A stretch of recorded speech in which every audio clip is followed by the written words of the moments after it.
విదేశాల్లో premier medical యూనివర్సిటీలో చదవాలనుకుంటున్నారా? 8+ best choice. ఇప్పుడే సంప్రదించండి 9963936699. నమస్కారం. రాబోయే 2026 మే నెలలో ద్వాదశ రాశుల వారికి ఎలా ఉండబోతుంది, వారు ఎలాంటి పరిహారాలు చేసుకుంటే ఎలా ఉంటుంది అని మనకి వివరించడానికి ఈరోజు మనతో పాటు ఉన్న గెస్ట్ స్పిరిచువల్ హీలర్, అలానే wellness and life coach Vanaja Ramasetti గారు. మ్యామ్తో మాట్లాడి మరెన్నో వివరాలు ఈరోజు మనం తెలుసుకుందాం. నమస్కారం. నమస్తే మా. ఎలా ఉన్నారు? బాగున్నానమ్మా, థ్యాంక్ యూ. మేడం, ముందుగా ధనస్సు రాశి వాళ్ళకి టారోట్స్ కార్డ్ ప్రకారంగా చూసుకుంటే ఎలా ఉండబోతుంది అంటారు? వాళ్ళు తీసుకోవాల్సిన రెమెడీస్ ఏంటో ఒకసారి వివరించండి. తప్పకుండా. సో మే 2026 ధనుసు రాశి వాళ్ళకి ఎనర్జీస్ టారో ప్రకారం ఎట్లా ఎనర్జీస్ ఉన్నాయి అన్నది ఒక్కసారి చూసి తెలుసుకుందాం. ఓకే,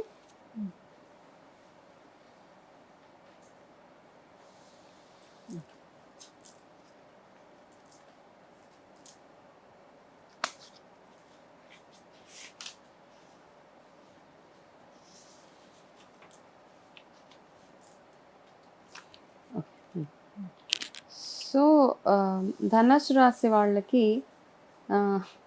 మీకు ఉన్న ఒక మంచి గైడెన్స్ ఏంటంటే, మీకు ఎవరైనా డ్యూస్ ఉంటే కనుక మిమ్మల్ని ఎత్తుక్కుంటూ వచ్చి మీకు ఆ డ్యూస్ క్లియర్ అయిపోతాయి.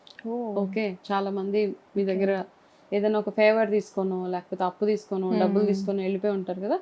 వాళ్ళు ఈ మంత్ ఎదర్ మీకు టచ్లో రావడము, లేకపోతే మీరు ఎక్కడున్నా ఎత్తుక్కుంటూ వచ్చి మీకు అంటే వెనక్కి ఇచ్చేయడం, మీ డబ్బులు కానివ్వండి, మీ దగ్గర ఏవైతే తీసుకున్నారో అవన్నీ మీకు వెనక్కి ఇచ్చేసే అవకాశాలు ఎక్కువగా ఉన్నాయి వీళ్ళకి. ఓకే, వర్క్ పరంగా బాగుంటుంది, వర్క్ ప్లేస్లో అంత స్మూత్గానే నడుస్తుంది వీళ్ళకి, ధనుసు రాశి వాళ్ళకి. అయితే మీరు కొంచెం కేర్ఫుల్గా ఉండాల్సింది, మీకు ఎముకలకి సంబంధించిన ప్రాబ్లమ్స్ వచ్చేవి, చిన్న చిన్న ఫ్రాక్చర్స్ అయ్యే అవకాశాలు ఈ మంత్లో ఎక్కువగా కనపడుతున్నాయి. కాబట్టి మీరు నడిచేటప్పుడు, స్టెప్స్ దిగేటప్పుడు, ఇవన్నీటప్పుడు కాస్త కేర్ఫుల్గా, బాత్రూమ్స్లో స్నానాలకు వెళ్ళేటప్పుడు బీ వెరీ వెరీ కేర్ఫుల్ అనమాట.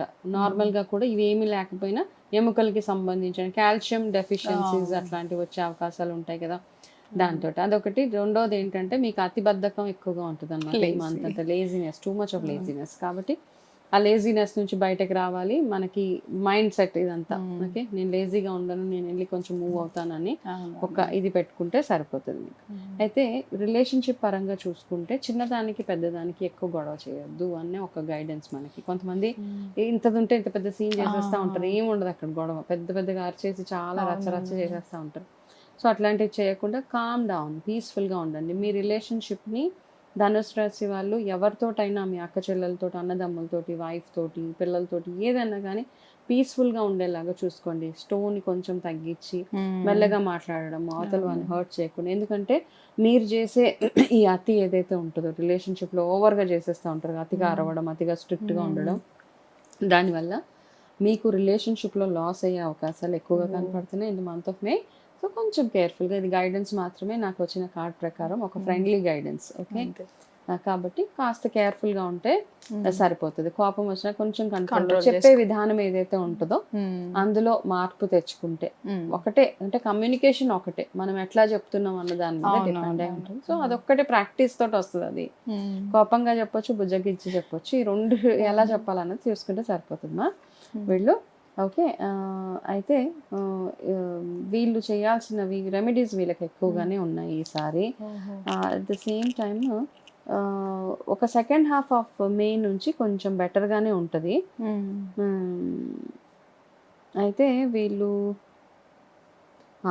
మీరు ప్రాపర్టీ విషయాలలో వాటిలో కొంచెం కేర్ఫుల్గా ఆలోచించి డెసిషన్స్ తీసుకోండి. మంచిదే డెసిషన్స్, కాకపోతే ఇప్పటిదాకా డెసిషన్ తీసుకోకుండా ఉన్నారు, ఏదైనా చేయాలా చేయవద్దా, ఇది చేస్తే ఏమైపోతుంది, స్టక్ అంటే ఆ ప్యాటర్న్ ఏదైతే ఉంటుందో అది అలాగే ఉందన్నమాట. ఇప్పుడు ఒక డెసిషన్ తీసుకునే month after 18th of May మీరు ఏదైనా ఒక డెసిషన్ తీసేసుకోవచ్చు. మీరు ఏదైనా ఇన్వెస్ట్మెంట్ చేయాలన్నా, కొనాలనుకున్నా, ఇట్లాంటి వాటిలో వీళ్ళు డెసిషన్ తీసుకుంటే సరిపోతుంది.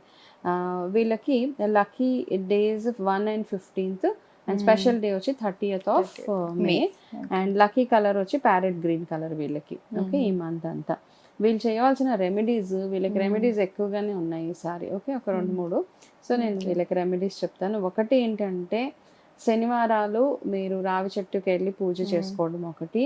దాని తర్వాత మీరు ఏం చేస్తారంటే, ఏదైనా ఒక గురువారం మళ్ళీ రావి చెట్టు దగ్గరికి వెళ్ళి ఒక పసుపు తాడు ఏదైతే ఉంటే దారానికి కాస్త పసుపు రాసి ఒక 11 చుట్లు రావి చెట్టు చుట్టూరు చుట్టేసి మీకు ఏదైనా ప్రాబ్లం ఇప్పుడు కొన్ని డిస్కస్ చేసుకున్నాం మనం కదా ఇష్యూస్ అవన్నీ అట్లా ఏమైనా ఉంటే అక్కడే కూర్చొని విష్ణు సహస్రనామం వినడమో చదవడమో చేయండి. విష్ణు సహస్రనామం రాదు, నాకు నోరు తిరగదు, చదవలేను అనుకున్న పక్షంలో విష్ణు అష్టోత్తరం ఏదైనా చేసుకొని జస్ట్ అక్కడ లేదా జపమాల తీసుకొని ఒక 5 times ఓం నమో భగవతే వాసుదేవాయ నమః జపమాలతో జపం చేసుకుని అక్కడ ఏం చేస్తారంటే ఆ రావి చెట్టు దగ్గర పంచదార ఏదైతే ఉంటుందో అక్కడ చిన్నగా అక్కడ వేసేసండి. అవి చీమలు తినడానికి వేయండి. అంటే మనసులో ఇంటెన్షన్ చీమలు తినడానికి అది వేసేసి వస్తే సరిపోతుంది అనమాట. ఈ రెమెడీస్ మీరు చేయండి. అయితే మీరు రావి చెట్టు పూజ చేయాల్సింది ఒకటి శనివారము, ఒకటి గురువారం. ఓకే, శనివారాలు ఖచ్చితంగా 4 వారాలు వెళ్ళడానికి ట్రై చేయండి. బాగా ఎక్కువ ఇష్యూస్ అనిపిస్తూ ఉంటే నేను చెప్పిన గురువారం రెమెడీ మాత్రం ఖచ్చితంగా చేయాలి. వీళ్ళు చేస్తే వీళ్ళకి కొంచెం బెటర్గా ఉంటుంది అనమాట. వీళ్ళ డెసిషన్ మేకింగ్లో కానివ్వండి, వీళ్ళు చేసే ఇన్వెస్ట్మెంట్స్లో కానివ్వండి, అన్నిట్లో ఒక పాజిటివ్ రిజల్ట్ వచ్చే అవకాశాలు ఎక్కువగా కనపడుతున్నాయి వీళ్ళకి. Okay okay madam, thank you. ధనుసు రాశి వాళ్ళ గురించి చాలా చక్కగా వివరించారు. Okay madam.